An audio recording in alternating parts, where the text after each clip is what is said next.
পঞ্চম দিনেও মাঠে গড়ায়নি আফগানিস্তান নিউজিল্যান্ডের মধ্যকার একমাত্র টেস্ট। কোনো বল না খেলেই পরিত্যক্ত হলো ম্যাচ।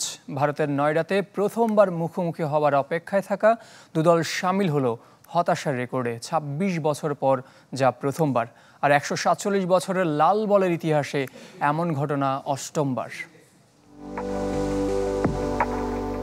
শেষ দিনের আশাটুকুও শেষ। কোনো বল মাঠে না গড়িয়েই সমাপ্তি ঘটল আফগানিস্তান নিউজিল্যান্ডের মধ্যকার একমাত্র টেস্ট।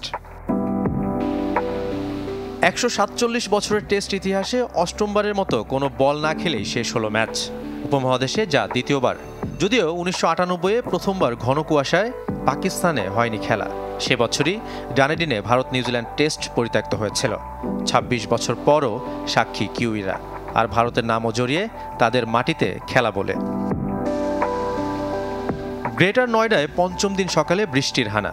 বৃষ্টি থামলেও মাঠের আউটফিল্ড আর পানি নিষ্কাশন ব্যবস্থা এতটাই খারাপ যে সকাল ৯টার মধ্যেই খেলা বাতিলের ঘোষণা দেন ম্যাচ রেফারি জাভাগাল শ্রীনাথ।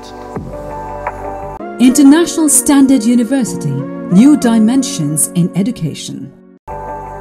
আফগানিস্তানের অপেক্ষা বাড়ল প্রথমবার নিউজিল্যান্ডের বিপক্ষে লাল বলে মোকাবেলার। না খেলে ইতিহাসের সাক্ষী হওয়া দু কোচের কণ্ঠে ঝরেছে হতাশা। সত্যি বলতে এটা খুবই হতাশার। ক্রিকেটাররা অনেক পরিশ্রম করেছে এই ম্যাচটার জন্য। আমরা নিউজিল্যান্ডের বিপক্ষে খেলতে মুখিয়েছিলাম। শেষ দিন অন্তত সীমিত ওভারেও খেলতে চেয়েছিলাম, তবে ক্রিকেটারদের নিরাপত্তা সবার আগে। আফগানিস্তান বেশ কিছুদিন ধরে দারুণ খেলছে। শেষ কয়েকটা বিশ্বকাপে তারা আমাদের কঠিন প্রতিদ্বন্দ্বী ছিল। আগামী সপ্তাহেই শ্রীলঙ্কার বিপক্ষে টেস্ট চ্যাম্পিয়নশিপের ম্যাচ রয়েছে।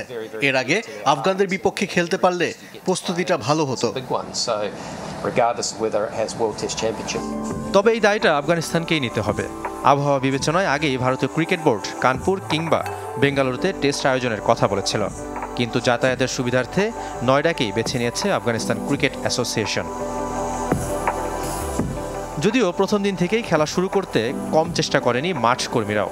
কখনো ঘুরে আবার কখনো ফ্যানের বাতাসে আউটফিল্ড শুকানোর চেষ্টা করেছে। সাফাই মিদুল, চ্যানেল 24।